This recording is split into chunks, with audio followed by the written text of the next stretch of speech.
안녕하십니까. 전세계 신 CBN 청취자 여러분, 하나님의 말씀으로 사랑과 행복 전하는 CBN 교과방송의 정수 인사드립니다. 네, 안녕하세요. 한민호입니다. 예, 목사님 오랜만이신데요. 네, 목사님 평안하셨죠? 네네, 감사합니다. 혹시 오스트리아 지금 코로나 상황은 좀 어떤가요? 네, 오스트리아도 많이 좋아졌습니다. 정말 다행이네요. 지난주부터는 네, 그 아이들 학교도 뭐 2부제긴 한데 일주일에 뭐 한 2, 3일 정도는 나갈 수 있게 지금 변경이 됐고요. 네, 상황이 많이 좋아진 것 같습니다. 뭐 그동안 우리 성도님들 중에는 코로나에 걸리신 분은 안 계시죠? 네, 다행히 코로나에 걸리신 분은 안 계시고요. 네, 모두 네. 평안히 잘 지내고 계십니다. 정말 다행입니다. 하나님의 은혜 감사드리고, 혹시 예배는 어떻게 지금 진행되고 있나요?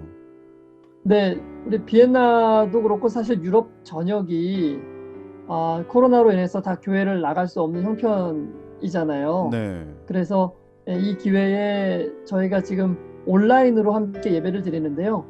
유럽 전역에 있는 뭐 영국, 독일, 이탈리아, 헝가리, 슬로바키아, 오스트리아 뭐 이런 여러 나라에 있는 우리 재림 성도님들이 함께 모여서 네. 온라인으로 서로 얼굴을 보면서 이렇게 그 줌이라는 화상 그 프로그램이 있거든요. 네네네. 서로 이렇게 대화도 나눌 수 있고 하는 프로그램을 통해서 저희가 예배를 매주 드리고 있습니다.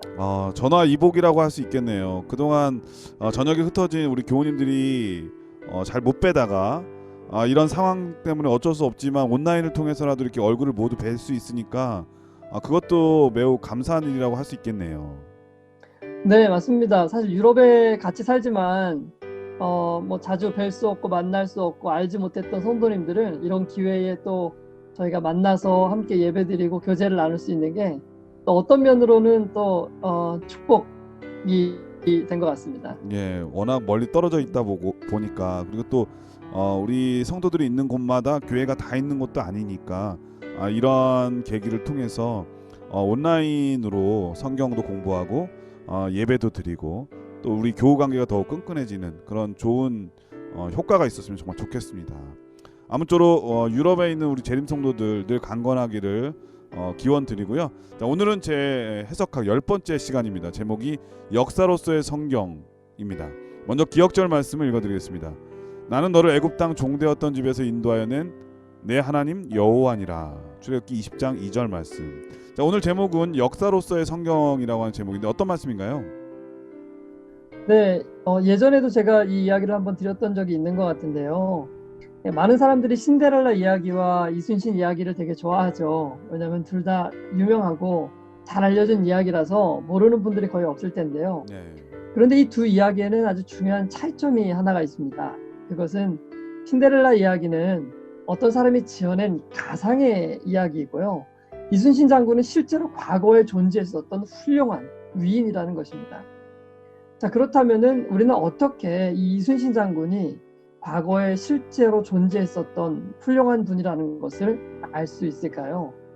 네, 그것은 바로 역사가 그렇게 증명하고 있기 때문입니다. 뭐 가장 확실한 증거 중에 하나는 바로 조선왕조실록이죠. 그것을 살펴보면은 과거에 조선이라는 나라가 존재했을 때 이순신 장군이 어떻게 활동했었는지에 대한 기록들을 우리가 볼 수 있습니다. 이 과거에 존재했던 사건들, 어떤 일들은 시간이 지나면 대부분 잊혀지기 마련인데요. 그러나 과거의 기록들이 한 나라, 한 국가의 역사 속에 이렇게 남겨져 있으면은 후세 사람들은 그 기록들을 통해서 오래전에 어떤 일들이 일어났었는지를 확인할 수 있게 되는 것입니다. 그러므로 과거의 사건에 대한 기록을 가장 믿을 만한 사건으로 남기고 싶다면 그 기록들을 한 국가의 역사 속에 포함시킨다면은 그 기록은 가장 확실하게 남겨질 수가 있는 것입니다.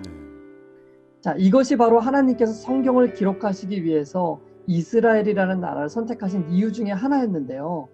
그래서 하나님께서는 이 민족, 국가를 이루기 위해서 아브라함이라는 한 사람을 택하시고 그를 통해서 국가를 이루어주시겠다고, 많은 이제 민족들을 후손들을 주시겠다고 약속해 주셨던 것입니다. 그래서 아브라함을 통한 이 부족의 형성 과정과 또 민족을 이루는 과정, 또 출애굽과 광야 생활, 그리고 가나안의 정착과 왕정 시대에 관련된 그런 모든 기록까지 다 성경의 기록으로 남기게 하신 것입니다. 그러니까 이 모든 국가가 형성되는 그 과정의 역사 속에 그 속에 등장하는 어떤 사건이라든지 사람이라든지 혹은 뭐 제도나 의식 이러한 것들을 통해서 그러한 것들을 통해서 하나님의 뜻을 그 안에 넣어주심으로 인해서 인간을 구원하기 원하시는 하나님의 방법을 그러한 표상들을 통해서 우리로 하여금 깨닫게 하심으로 우리가 어떻게 구원을 받을 수 있게 되는지 그 원리를 보게 이 성경을 통해서 기별들을 우리에게 주신 것이죠. 그렇게 하셨기 때문에 이 이스라엘 백성들이 존재하는 한 성경의 역사들을 부인할 수 없도록 만드신 것입니다. 왜냐하면 이 성경이라는 것이 결국은 이스라엘 백성들의 역사책이거든요. 그들의 국가 형성 과정을 보여주는. 그래서 뭐 마치 대한민국이 존재하는 한 조선왕조실록이 부인될 수 없는 것처럼 이 성경, 이 이스라엘 백성들이 존재하는 한 성경이 부인될 수 없도록 그러한 과정들을 거쳐서 우리에게 성경을 주신 것입니다. 그러므로 어떤 사람들이 생각하는 것처럼 성경은 결코 허무맹랑한 어떤 지연한 이야기가 될 수 없는 것입니다. 그렇게 얘기하는 순간 이스라엘 백성들의 역사를 다 완전히 무시해버리는 그런 일들이 되고 마는 것이죠. 오히려 역사 속에서 분명한 위치를 차지하고 있고 역사를 통해서 성경에 기록된 모든 내용들이 참이라는 것을 우리가 증명할 수 있는 것입니다.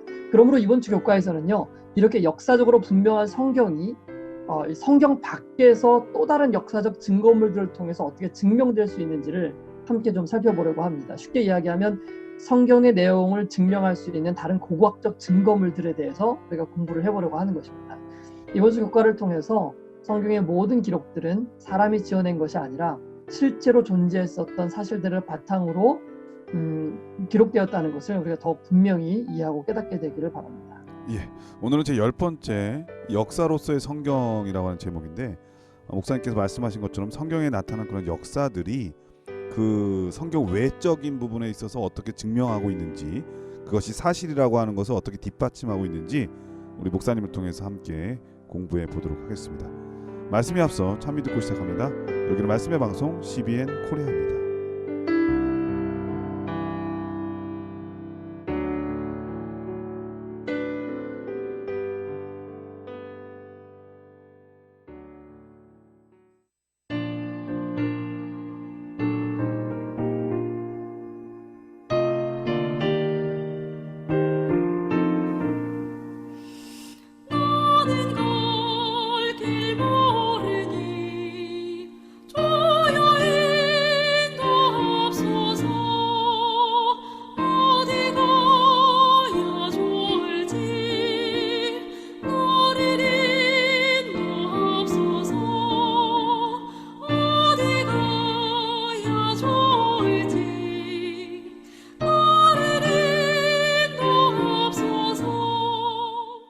예, 찬미 잘 들었습니다. 1월 서지는 다윗과 솔로몬의 왕조라고 하는 제목입니다. 어떤 말씀인가요?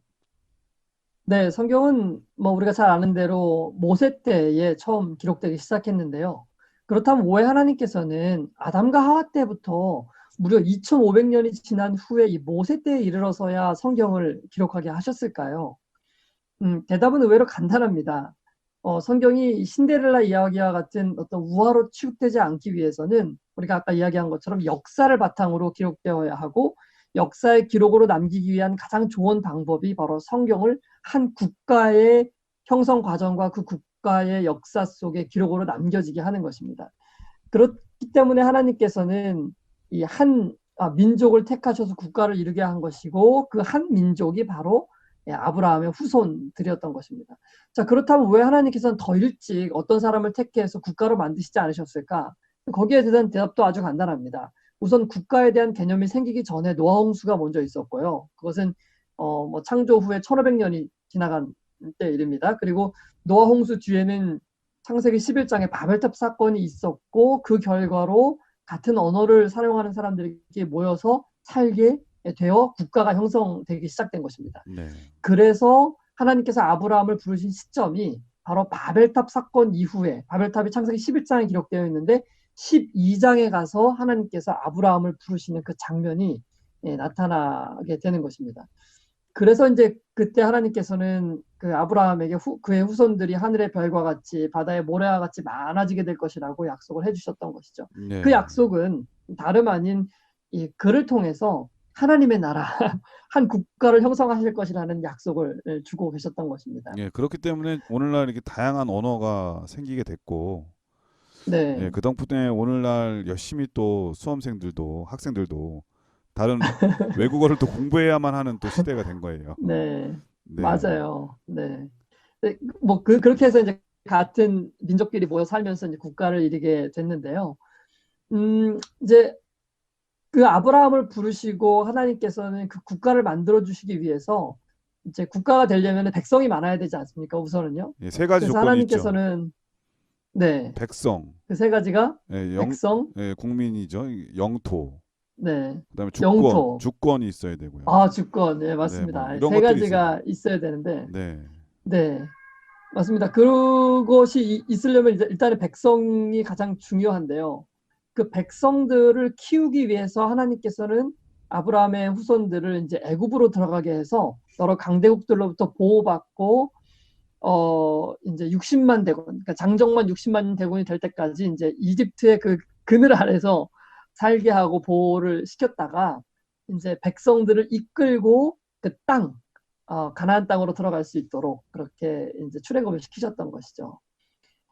그 출애굽하는 과정과 광야에서 하나님께서는 또 시내산에서 언약을 체결하심으로 이제 하나님의 백성, 하나님의 국가를 이제 시작하게 되었던 것입니다. 그래서 그렇게 국가가 태동하는과 동시에 바로 모세를 통해서 하나님께서는 그 국가의 태동의 역사를 성경으로 기록하기 이제 시작했던 것입니다. 예, 그도 그럴 것이 이제 어, 모세 같은 경우에는 이집트 왕자였잖아요. 네, 그 당시에 가장 맞습니다. 초강대국이었던 애굽의 왕자였고 교육이나 뭐 전반적으로 탁월하게 교육을 받았을 거예요, 그렇죠? 맞습니다. 언어적으로도 그렇고요. 그래서 이 네, 역사를 기록하는데 너무 적합한 인물이 아니었나 그런 생각도 음, 듭니다. 준비된 인물. 그리고 또 광야 미디안 맞습니다. 광야에서 40년 동안 뭐 네, 했겠어요? 네, 네, 네. 네, 맞습니다. 하여튼 그런 광야에서 이제 하나님께로부터 교육을 받는가 동시에 이스라엘 태동의 역사와 하나님께서 인도하시는 그 과정들을 모두 성경에 기록함으로 인해서 하나님께서 우리에게 주신 이 구원의 방법을 설명하는 이 모든 내용들을, 이 표상들을 이스라엘의 국가가 형성되는 그 역사 가운데 포함시켜서 주신 것입니다. 그래서 그들은 출애굽해서 가나안에 정착하게 되었고 그곳에서 왕이 다스리는 이제 열방과 같은 그런 시스템을 구축하기에 이른 것인데 물론 이 왕정이 하나님께서 바라시는 뭐 뜻은 아니었다는 것을 우리가 사무엘상의 기록을 통해서 잘 알고 있는데요. 그렇게 해서 왕정은 시작되었고 또 사울 왕을 통해서 시작되었는데 사울은 결국 하나님께 순종하지 아니하므로 왕권이 유다 지파의 다윗에게로 넘어가는 그런 과정들을 밟게 되었던 것이죠. 이 다윗과 그의 아들 솔로몬 시대야말로 뭐 성경에 보면은 정말 이 이스라엘의 역사 가운데 가장 찬란하고 아름다운 그 문명을 빛냈던 국가의 위대함을 떨쳤던 그런 시대가 아니겠습니까? 네. 특별히 어, 솔로몬은 그의 지혜를 배우기 위해서 네, 아프리카에 있는 여러 나라들도 네, 솔로몬을 찾아왔잖아요. 네, 맞습니다. 그만큼 네, 부국 강병을 이뤘을 때가 솔로몬 시대였죠. 맞아요. 그런데 이제 실제로 많은 학자들이 그렇게 성경에서 가장 그 두드러진 어떤 시대를 이루고 있는 그 시대를 부인합니다. 그래서 성경의 내용은 참이 아니고 그 당시에 통일 왕국이 존재하지 않았었고 다윗은 그냥 한 부족의 부족장 정도였는데 이렇게 성경이 뻥튀기해서 기록됐다 뭐 이런 이야기들을 많이 하고 있습니다.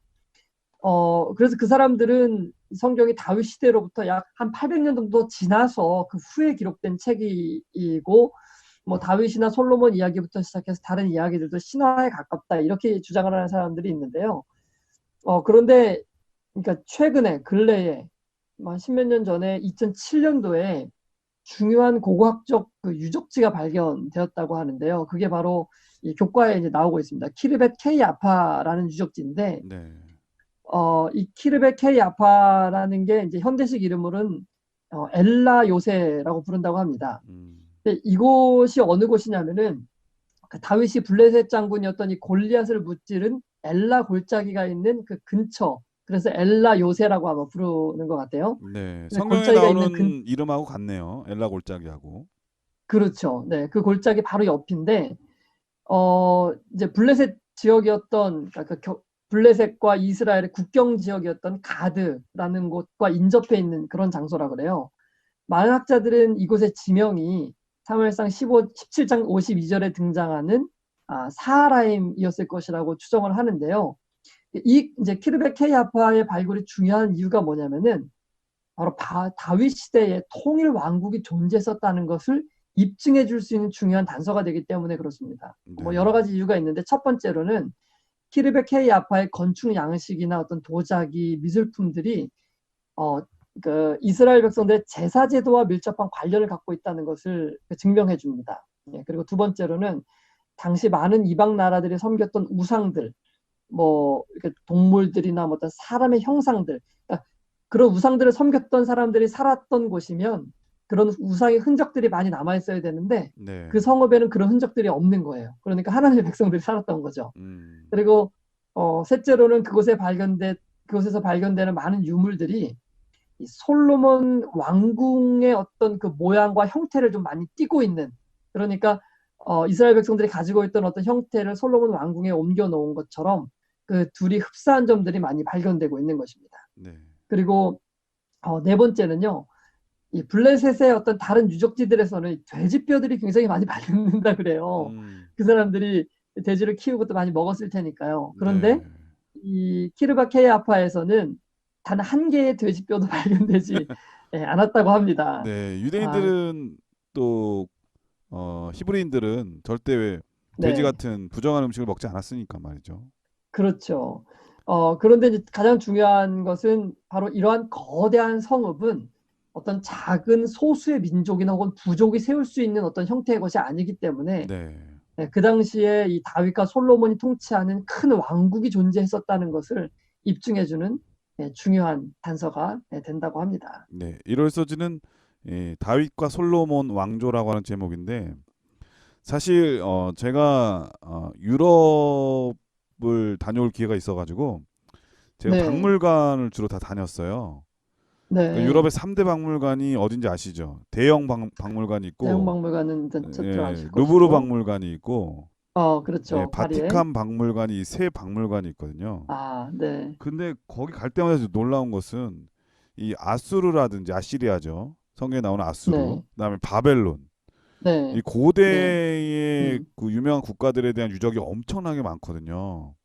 맞습니다. 네, 그런데 이제 이 다윗과 솔로몬에 대한 이 히브리 왕조에 대한 유적들은 별로 없기 때문에 아마 이런 오해를 하시는 것 같은데 지금 오늘 말씀하신 것처럼 다윗과 솔로몬 왕조로 추정되는 그러한 이 왕궁 터라든지 그런 유물들이 발견되므로 단순하게 부족으로서만 이렇게 폄하되던 그런 것들이 전혀 그렇지 않다. 이 정도의 네, 규모의 성을 쌓고 하려면은 왕조여야 되거든요. 그렇죠. 예, 그래서 이 고대의 유물, 이 궁전 터 같은 거를 발견할 때는 그 왕조가 얼마나 대단한 것을 이렇게 측량할 수 있는데 바로 이 다윗과 솔로몬의 왕조의 그런 터와 유물도 발견되었다. 이 말씀을 오늘 목사님께서 해주셨습니다. 예, 월요일 소지는 이사야, 히스기야, 사네립이라고 하는 제목인데요. 어떤 말씀인가요?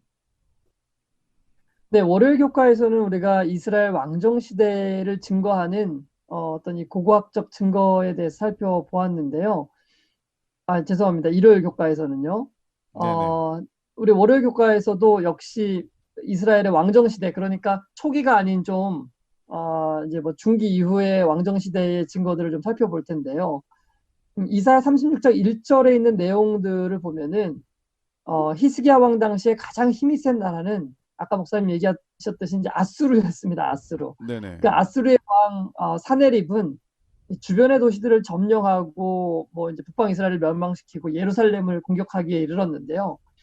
그때 이제 먼저는 유다 도시 라기스를 정복하고 그 다음에 이제 사네립은 군대를 나누어 가지고 한쪽은 애굽을 공격하도록 보냈고 한쪽은 예루살렘을 공격하도록 지시했습니다. 이사야서에 보면 나옵니다. 네. 왜 그렇게 했냐면 이제 애굽으로 군사를 보냄으로 인해서 이스라엘 백성들이 의지하는 그 애굽이 이제 이스라엘 백성들을 구원하러 도와주러 오지 못하도록 하기 위해서 군대를 나눠가지고 그렇게 이제 보낸 것입니다. 그런데 그때 예루살렘 스스로는 이제 히스기야 왕이 다스리고 있었는데 사내립을 대적할 힘이 없었습니다. 근데 그렇다고 또 애굽의 지원을 요청할 수도 없는 그런 이제 절박한 위기 상황에 놓이게 되었는데요. 정말 아무 곳에서도 구원을 받을 수 있는 소망이 없는 그런 절망 가운데 있었습니다. 그때 히스기야 왕은 정말 사람이 할 수 있는 가장 위대한 일을 하였는데요. 이사야 37장 14절로 20절에 있는 말씀, 중간에 있는 말씀들 조금을 우리 목사님께서 좀 읽어주시겠습니다. 예, 히스기야가 사자의 손에서 글을 받아 보고 여호와의 전에 올라가서 그 글을 여호와 앞에 펴놓고 여호와께 기도하여 가로되 여호와여 귀를 기울여 들으시옵소서. 여호와여 눈을 떠 보시옵소서. 사내립이 사자로 사시는 하나님을 회방한 모든 말을 들으시옵소서. 여호와여 아수르 왕들이 과연 열국과 그 땅을 황폐케 하였고 그들의 신들을 불에 던졌사오나 이들은 참신이 아니라 사람의 손으로 만든 것뿐이요 나무와 돌이라. 그러므로 멸망을 당하였나이다. 우리 하나님 여호와여 이제 우리를 그의 손에서 구원하사 천하 만국으로 주만 여호와이신 줄을 알게 하옵소서. 네, 히스기야 왕은 절망 가운데서 사람을 의지하는 일을 포기하고 오직 전적으로 하나님께 매달렸던 것입니다. 그리하여 하나님께서 친히 일어나셔서 천사를 보내셨고 그 밤에 천사가 예루살렘을 공격하려고 했던 그 18만 5천 명의 군사들을 그 밤에 다 죽이는 사건이 성경에 기록되어 있습니다. 네. 애굽 쪽으로 내려가던 그 군대 가운데 있던 사내립은 이 소식을 듣고 급하게 군대를 돌려서 본국으로 돌아갈 수밖에 없었는데요. 그리고 그 뒤에 얼마 후에 그의 아들들에 의해서 암살을 당하고 맙니다. 그러니까 하나님께서는 이러한 기적적인 방법으로 유다를 보호하고 건져주셨다는 것을 살펴볼 수가 있습니다. 자, 그런데 이러한 그 성경에 기록된 역사가 이 고고학적인 증거들이 발견됨으로 성경의 내용이 확실하다는 것이 증명되었는데요. 이 아수르의 수도였던 니느웨에서 발견된 증거물들을 보면은 이런 기록들이 있습니다. 사네립은 튼튼한 성벽을 가진 46개의 소도시와 그 인근의 무수히 많은 작은 마을들을 포위하여 정복하였다라고 쓴 그 명각 같은 것이 발견된 겁니다. 네. 또한 그는 유다 도시 라기스의 정복을 기념해서 그 도시를 포위하고 전투를 벌이는 모습을 니느웨에 있는 자신의 궁전 중앙 홀벽에 양각으로 세워 놓았습니다. 그러니까 라기스의 정복한 그 정복 기념을 또 표시했고 또 이제 그런 것들을 자랑으로 이렇게 막 이제 자랑했던 것입니다. 그 나라에 이제 이렇게 만들어 놓고. 네네. 그런데 오늘 교과에 보면은 이 최근 라기스를 이제 발굴하면서 조사하면서 사네립에 의해서 불탄 그 도시의 거대한 잔해가 발견되었다고 하는데요. 그런데 그 증거물들 중에는 사네립이 예루살렘을 점령했었다는 증거를 찾아볼 수가 없다고 합니다. 네. 예루살렘에 대한 유일한 기사가 있는데 그 기사는 뭐냐 하면은 이런 기사예요. 유대 사람 히스기야에 대하여 말하자면 나는 그를 새장 속의 새처럼 그 도시에 가두었다. 여기까지밖에 없는 거예요. 근데 어떤 정복자가 이렇게까지밖에 기록을 안 하겠습니까? 자기가 정복을 했고 이스라엘을 멸망시켰다면은 야, 내가 어떻게 멸망을 시켰고 그들을 어떻게 짓밟았으니 어떻게 했다고 막 이렇게 화려하게 기록을 남겼을 텐데 그 예루살렘에 대한 유일한 기록은 내가 새장의 새처럼 가두었다. 근데 그 가둔 게 하루였거든요. 천사가 18만 5천 명을 다 죽이기 전까지 네. 딱 하루만을 가뒀던 것이거든요. 그러니까 그러니까 역사적으로 그의 포위는 네. 역사적으로 이 실제적으로 아수르가 이제 예루살렘을 포위한 것은 증명이 된 거네요. 그죠? 그렇죠. 그러나 하루만 포위했었던 것이죠. 그러니까 이와 같이 성경 외에 이제 역사적인 증거물들은 성경의 기록이 정말 참이라는 것을 증명해주고 있고요. 참 과연 그 당시를 살펴보면 예루살렘이 어떻게 18만 5천 명의 군대를 대항할 수 있었을까? 이것은 오직 성경에서만 그 답을 찾을 수 있고 또 하나님께서 살아계셔서 그를 찾는 자들에게 정말 상 주시는 분이라는 것을 우리에게 증명해주고 있는 귀한 역사의 흔적이죠.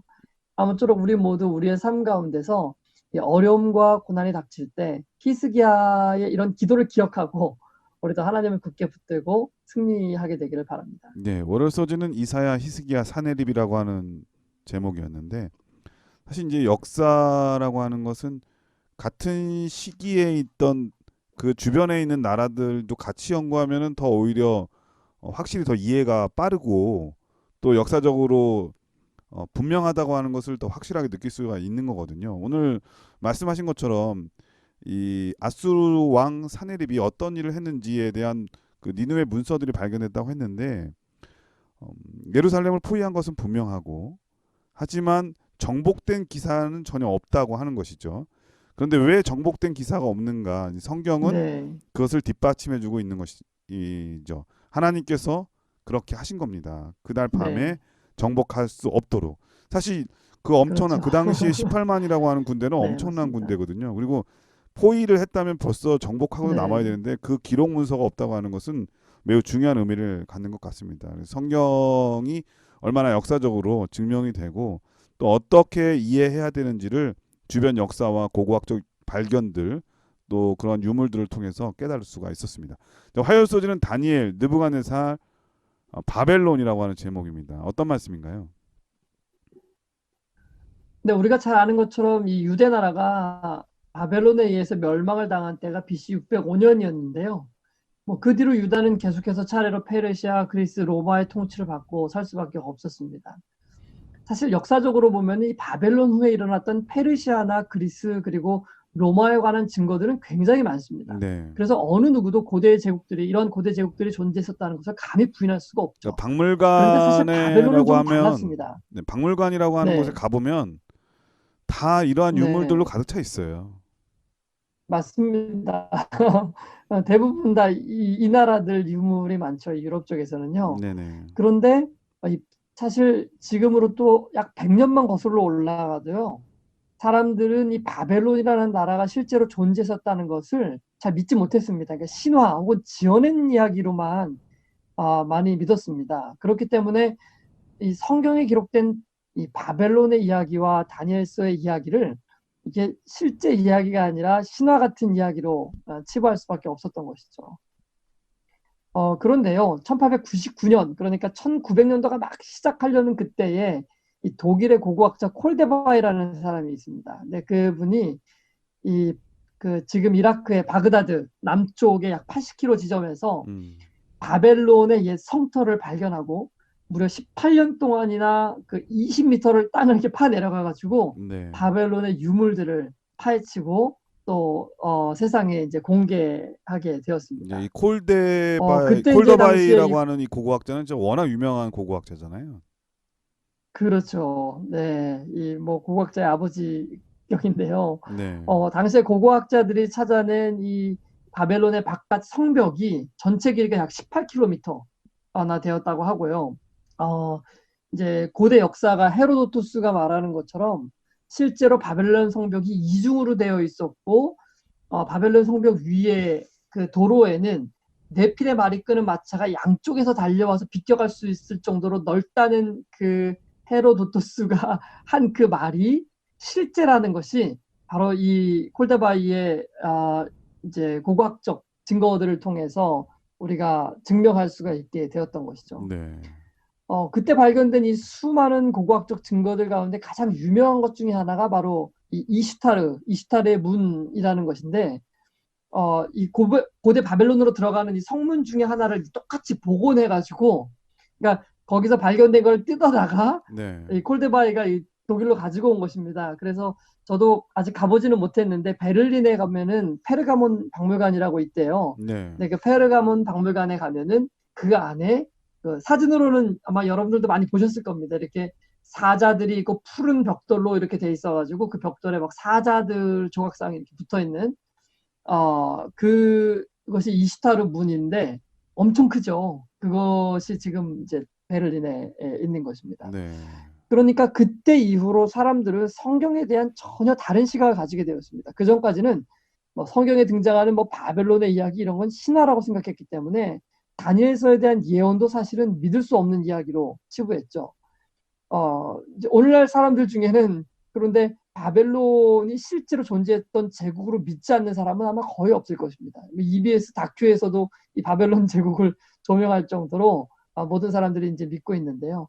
뿐만 아니라 오늘날에는 또다시 이제 여러 고고학적인 증거들이 느부갓네살 왕과 뭐 벨사살 왕들 이런 존재까지도 입증을 하고 있습니다. 그 대표적인 것 중에 하나가 바로 이 나보니두스 실린더라는 것인데, 실린더라는 말이 원통 네네네. 모양으로 이렇게 된 조각 돌인데, 그 나보니두스 실린더는 1854년에 영국의 영사였던 테일러가 바벨론의 신전에서 한 비문을 이제 발견하게 됩니다. 거기에 이제 이런 글귀가 쓰여져 있는 것을 보게 돼요. 바벨론의 왕인 니보디누스를 제가 니보디누스라고 했는데 죄송합니다. 나보디누스입니다. 나보디누스. 네. 나보디누스가 당신께 죄를 짓지 않도록 해 주옵소서. 그리고 나의 장남인 벨사살의 마음에 당신에 대한 경외심이 있게 하소서라고 쓰여진 글귀가 있는 그 원통을 발견하게 됩니다. 네, 여기 보면 벨사살이라고 하는 벨사살의 왕이 실제 인물이었다고 하는 네, 것이 바로 거기에 써 있네요. 그렇죠. 그래서 다니엘 5장에 이제 바벨론이 멸망할 때 바벨론을 다스리고 있었던 왕이 벨사살이었는데, 이제 실존 인물이라는 것이 이제 드러나게 된 겁니다. 그러니까 나보니두스가 사실은 벨사살의 아버지였고, 바벨론이 멸망할 때 마지막 왕이었어요. 실제 왕은 이제 나보니두스였는데, 이제 무그하일에서 발견된 또 다른 비문에 의하면은 나보디누스가 BC 550년경에 중앙아라비아에 있는 그 테마라는 곳에 원정을 가면서 그 아들 벨사살에게 자기의 왕권을 이렇게 위임했다는 내용이 나옵니다. 네. 그러니까 자신의 왕권을 벨사살에게 이렇게 위임해주고 자기는 이제 전쟁을 하러 원정에 나갔는데, 그때 이제 페르시아 군대가 들어와서 실제로 바벨론을 멸망시켰고, 그때 바벨론을 다스리고 있던 실제 통치자는 어떻게 보면 이제 벨사살이었던 거죠. 네, 그렇습니다. 그 밖에도 이제 성경 밖에서 살펴볼 수 있는 고고학적 유적들이 굉장히 많은데, 성경의 이야기를 증명할 수 있는 수많은 증거들이 발견되고 있는 것입니다. 사실 우리가 성경이 정말 믿을 만한 책이라는 것을 증명하기 위해서 세상의 고고학적 학문에 의지할 필요는 없다고 생각합니다. 왜냐하면 성경 자체가 성경의 위대함과 살아계신 하나님께서 저자이시라는 것을 너무나 분명하고 그리고 확실하게 증명하고 있기 때문이죠. 그러나 여전히 세상의 많은 사람들은 성경을 읽고 싶어 하지 않고 있고 또 성경의 기록들을 부인하고 있습니다. 그러므로 이러한 고고학적 발견들이 어떤 사람들에게는 성경을 신뢰할 만한 기록으로 여길 수 있도록 도와주고 또 성경에 흥미를 가질 수 있도록 해줄 것입니다. 이렇게 확실한 성경의 말씀을 우리가 더 깊이 이해할 수 있게 되길 바랍니다. 네. 화요일 소지는 다니엘 느부갓네살 바벨론이라고 하는 제목이었는데, 사실 이 성경은 역사의 말씀, 기록들이 매우 많이 들어 있습니다. 그런데 이 역사적 기록과 사건들이 과연 실제적인가 이런 의문들은 많이 있었거든요. 그런데 이런 고고학적 발견들을 통해서 성경에 일어난 일들이 허무맹랑한 허구가 아니라 실제적인 사건이었다고 하는 것을 증명해 보이고 있고, 또 그로 인해서 우리의 믿음이 또 성경에 대한 확신이 더 커지는 것 같습니다. 특별히 이제 누가복음에 보면은 19장에 이런 말씀이 있잖아요. 만일 이 사람들이 잠잠하면 돌들이 소리 지르리라.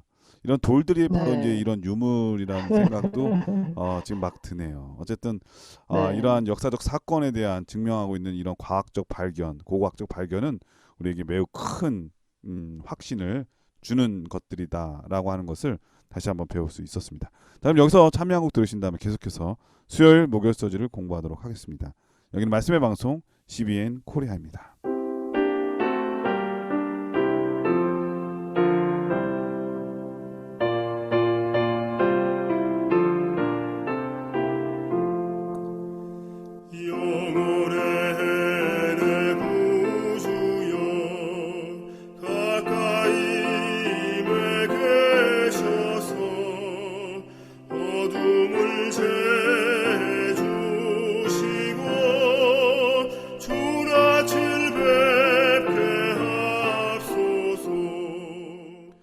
예, 수요일 서지는 역사적인 예수라고 하는 제목인데요. 어떤 말씀인가요?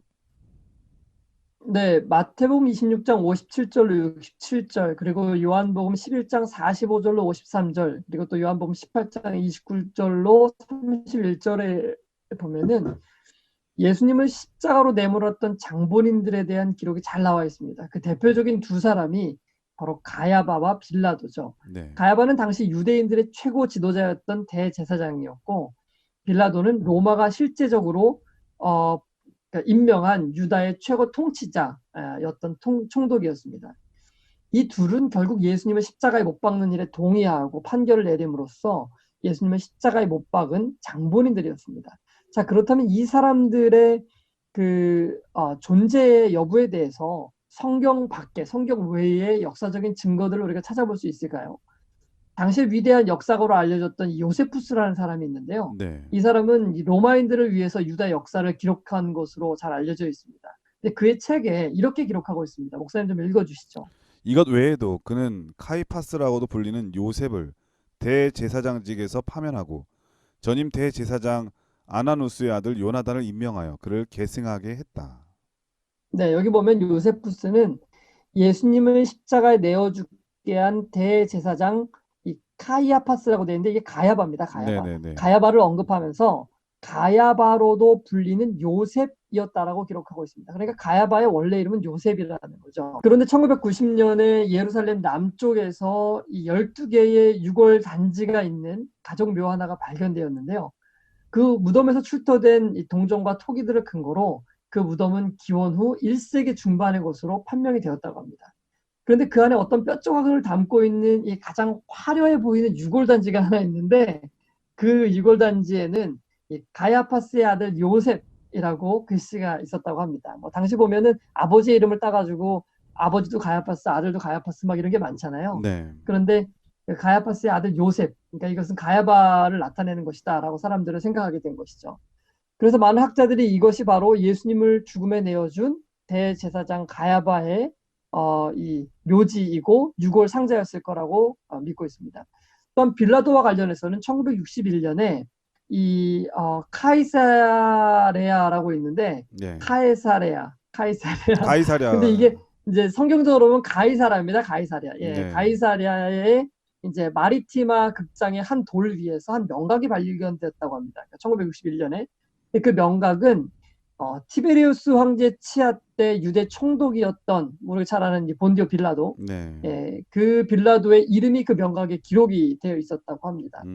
그러니까 이렇게 예수님을 십자가형에 처하게 한 당시의 두 지도자 가야바가와 빌라도에 대한 역사적 고고학적 증거들이 이미 모두 발견되어진 겁니다. 뿐만 아니고요. 1, 2세기의 많은 역사가들이 나사렛 예수에 대한 이 언급을 한 기록들을 우리는 정말 많이 찾아볼 수 있습니다. 사실 어떤 사람은요, 예수님께서 존재했던 이제 어떤 그 기록 말고 뭐 유적물이라든지 어떤 뭐 예수님의 뼈다귀라든지 죄송합니다. 예수님 뼈다귀라는 게 이상해. 예수님의 뼈라든지 네. 뭐 예수님의 어떤 그 뭐 실제로 존재했던 뭐 그분의 DNA라든지 어떤 이런 증거가 없지 않느냐. 그러니까 믿지 못하겠다. 이렇게 얘기하는 분들도 있어요. 자, 그렇다면은 알렉산더 대왕은 어떻습니까? 알렉산더 대왕도 예수님만큼 인생을 살고 죽었습니다. 30 뭐 초반대에 죽었으니까요. 그리고 알렉산더 대왕은 예수님보다도 무려 300년 전에 살았던 사람입니다. 그런데 우리가 알고 있는 그에 대한 기록들도 이제 그가 죽은 후에 300년 이후부터 이제 기록된 그런 자료들이거든요. 그런데 그럼에도 불구하고 모든 사람들이 알렉산더 대왕의 존재에 대해서 부인하지 않습니다. 그런데 사실 이제 기록물로만 따지면은 예수님에 대한 기록은 알렉산더 대왕에 대한 기록과 비교할 것이 못 되거든요. 네. 훨씬 더 많습니다.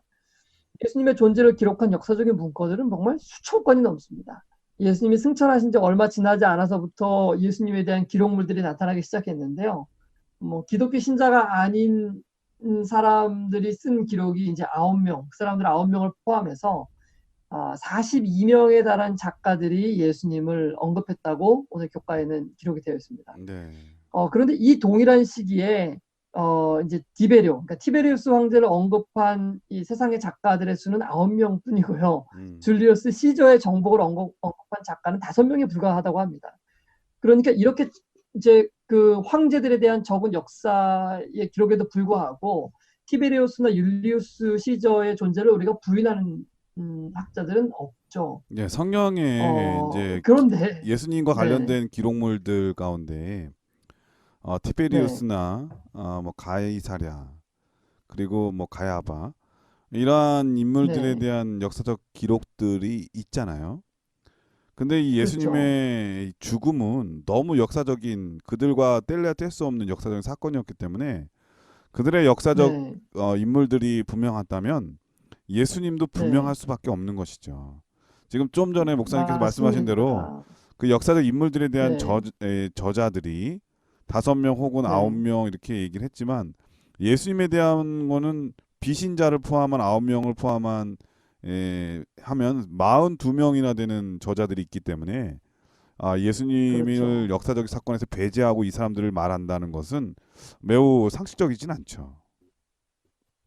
맞습니다. 무엇보다도요, 사실 뭐 그런 기록도 기록이지만은 예수라는 어떤 한 분이 그 뒤 역사 가운데 끼친 영향력은요, 이것은 뭐 알렉산더나 그 어떤 황제들과 비교할 바가 못 되죠. 그런 황제들은 뭐 그 당시에 좀 영향을 끼쳤지만은 예수님은 그 이후 지금 뭐 2000년 동안이나 그 영향력이 온 세계에 퍼지고 있는 것입니다. 이런데도 불구하고 많은 사람들이 알렉산더는 실존했던 인물로 믿을 수 있고 예수님의 실존 여부는 믿을 수 없다고 얘기하는 것은 이건 눈 가리고 아웅하는 것과 사실은 다를 바가 없는 것입니다. 그러나 모든 진실하고 정직한 사람들, 예수님께 나와서 예수님을 만나고자 갈망하는 모든 사람들은 단순히 지식이 아닌 경험을 통해서 하나님을 만나게 될 것입니다. 이런 사람들은 예수님께서 단순히 과거 어느 시점에만 존재하셨던 어떤 과거의 역사상의 한 인물이 아니라 네. 오늘도 여전히 살아계신 하나님이심을 깨닫게 될 것입니다. 이러한 경험이 오늘 우리 모두에게 있게 되기를 바랍니다. 네, 수요일 소지는 역사적인 예수라고 하는 제목입니다. 이러한 분명한 역사적인 인물들과 사건들에 대한 기록물들을 보면서 또 고고학적 발견들을 보면서 이 예수님을 역사적인 분으로 인정하지 않는 분은 거의 없는 것 같습니다. 하지만 이분을 메시아로 여기는 것은 또 다른 그런 문제인 것 같습니다. 많은 사람들이 역사적 네, 인물로는 보지만은 그분을 하나님의 아들 메시아로 여기지 않는 거에 대한 문제가 있는데요. 과거에 있었던 모든 역사적 사건들이 분명한 사실이라면 성경에 나타난 모든 것들도 분명한 사건이라고 인정할 수 있고 그렇다면 그분을 메시아로 믿는 것은 자연스러운 일임에도 불구하고 거기까지 나아가지 못한 우리의 의심들이 또 우리의 불신들이 그것을 가로막는 것이 아닌가 그런 생각이 듭니다. 이러한 것들을 받아들일 수 있는 것도 축복이고 하나님의 선물이 아닌가 그런 생각이 듭니다. 예, 목요서지는 믿음과 역사라고 하는 제목입니다. 어떤 말씀인가요? 네, 우리는 이번 주 교과를 통해서 성경 밖에 있는 자료들이 성경에 대해서 어떻게 증거하고 있는지를 살펴보았는데요. 이 다윗과 솔로몬, 그리고 이사야와 히스기야 왕, 그리고 다니엘과 바벨론, 뭐 뿐만 아니라 예수님에 관하여 학자들이 발굴한 여러 고고학적 자료들을 저희가 살펴보았습니다. 이러한 여러 증거들은 과연 성경의 내용이 정말로 참이고 또 성경에 기록한 역사들이 실제로 존재했었다는 것을 증명해 주는 것입니다. 자, 그렇다면요. 아까 목사님께서도 잠깐 언급하셨는데 우리가 이러한 역사들을 인정하고 받아들인다고 해서 과연 이것들이 우리의 믿음을 강하게 하고 세워줄 수 있을 것일까요? 물론 성경의 내용에 대해서 조금 더 관심을 가지게 하고 또 그것을 살펴볼 수 있는 마음을 줄 수 있다는 측면에서는 매우 바람직하고 좋은 것들이 분명합니다. 그러나 그렇다고 해서 이런 고고학적인 어떤 증거들이 아무리 많고 그것을 아무리 많이 알고 있다고 해서 그것이 우리로 하여금 하나님에 대한 믿음을 더 깊게 만들어주지는 못하는 것입니다. 왜냐하면요. 그러한 자료들은 단순히 성경의 역사성 혹은 성경의 존재 혹은 성경에 기록된 어떤 사람이나 사건이나 어떤 사물의 존재 여부가 진실된지 아닌지를 보여줄 수 있기 때문인 거죠. 그 이상도 아닙니다. 단순히 그러한 사건이나 사람이 존재했었다는 것을 안다고 해서 그것이 어떻게 우리의 믿음을 더 강하게 만들어줄 수 있겠습니까? 사실 그러한 믿음은 우리에게 그렇게 크게 영향을 끼치는 것이 아닙니다. 그런 종류의 믿음만을 가지고 있다면 그런 믿음은 성경은 다음과 같이 이야기합니다. 그런 믿음에 대해서 야고보서 2장 19절의 말씀입니다.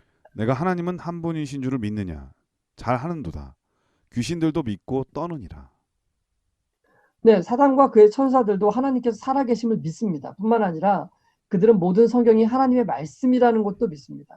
성경의 모든 기록들이 과거에 분명히 존재했으며 분명한 사실이었다는 것들도 그들은 확실히 알고 있습니다.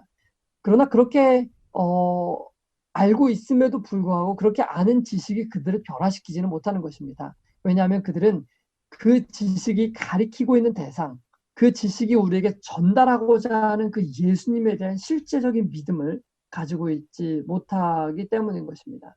만약 믿음이 단순히 어떤 사실들을 아는 것에 기초한 것이라면, 그리고 무언가를 많이 알고 있는 그 지식이 믿음이라면, 가장 믿음이 좋은 사람들은 아마도 예수님의 당시 대제사장이나 랍비들, 바리새인들과 서기관들, 예수님을 십자가에 넘겨주었던 그 사람들이 가장 믿음이 좋은 사람들이라 말할 수 있을 것입니다.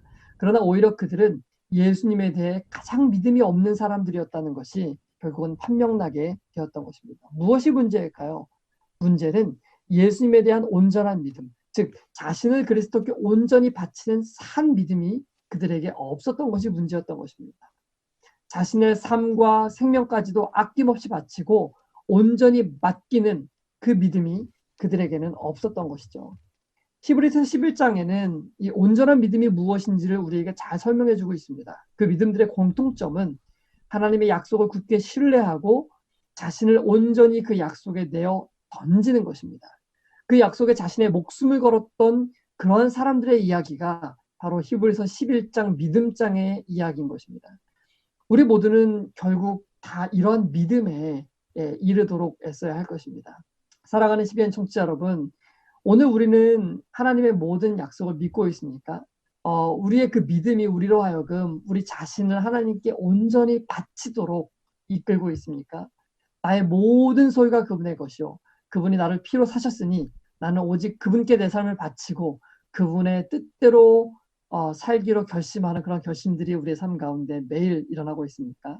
만일 그렇다면은 우리는 사단의 믿음이 아닌 예수님의 믿음을 가진 그런 사람들이 되는 것입니다. 그러나 오늘날 세상은 사단으로 하여금 예수님의 믿음이 아닌 사단의 믿음, 즉 지식적인 그리고 이론적인 믿음으로만으로 만족하는 그러한 사람들이 굉장히 많은 것입니다. 우리 모두는 정말 참으로 하나님을 깨닫고 알고 경험으로 믿게 되기를 바랍니다. 우리는 성경의 모든 말씀이 여전히 살아계신 하나님의 말씀, 과거에 존재하셨던 그런 하나님이 아니라 지금도 여전히 살아계셔서 우리를 위해서 하늘 성소에서 중보하고 계시는 그 살아계신 하나님의 약속이라는 것을 굳게 신뢰하게 되기를 바랍니다.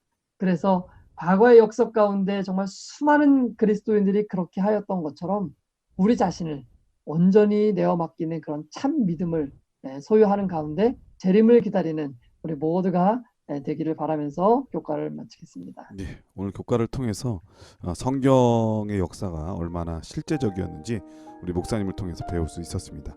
목사님께서 간략하게 요약을 해주시고 정리해주시고 기도하고 마치도록 하겠습니다. 네, 우리는 이번 주 교과를 통해서 많은 고고학적 증거들을 통해서 성경에 기록된 이야기들이 실제 있었던 사건들이라는 걸 살펴보았죠. 키르벳 케이아파 이야기도 했었고 니느웨에서 발견된 산리립의 기록들에 대해서도 얘기했고요. 콜데바이에서 발견된 바벨론, 그리고 다니엘에 등장하는 이 바벨론 왕국에 대한 이야기들이 모두 실제라는 것을 살펴보았습니다. 뿐만 아니라 예수님께서 십자가에 못 박혀 죽도록 내어준 당대의 두 지도자들에 대한 증거들이 밝혀진 것도 살펴보았고요. 또 그 밖에도 많은 증거들이 있다는 것을 살펴보았는데요. 이러한 모든 증거들이 무턱대고 성경을 부인하던 사람들에게는 성경에 기록된 역사가 실제 존재했었다는 것을 증명해주는 효과적인 자료가 될 수 있습니다.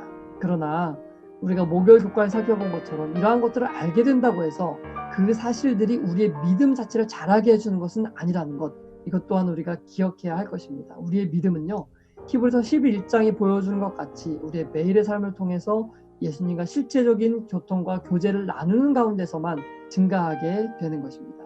이러한 산 믿음을 우리 모두 소유할 수 있게 되기를 바랍니다. 네, 목사님의 기도로 교과를 마치도록 하겠습니다. 네, 기도하겠습니다. 은혜로우신 하나님 아버지, 오늘 우리는 성경에 기록된 모든 이야기들이 실제로 과거의 역사 가운데 증명되어지는 그런 이야기들이라는 것을 살펴보았습니다.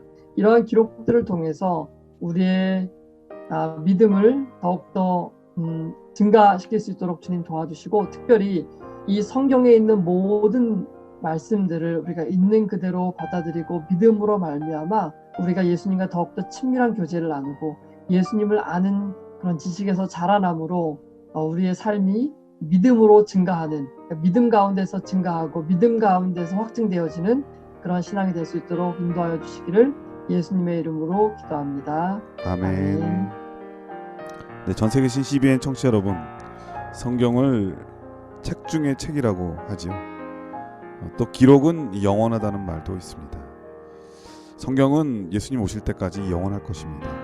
이 영원한 기록된 말씀들이 우리 마음에도 우리 심장에도 영원히 기록되어서 하나님의 영원한 백성, 하나님의 인치심을 받은 백성으로 살아가게 되기를 간절히 축원드립니다. 한 주일 동안 건강하시고요. 저희는 다음 주에 더 좋은 모습으로 찾아뵙도록 하겠습니다. 안녕히 계십시오. 안녕히 계세요.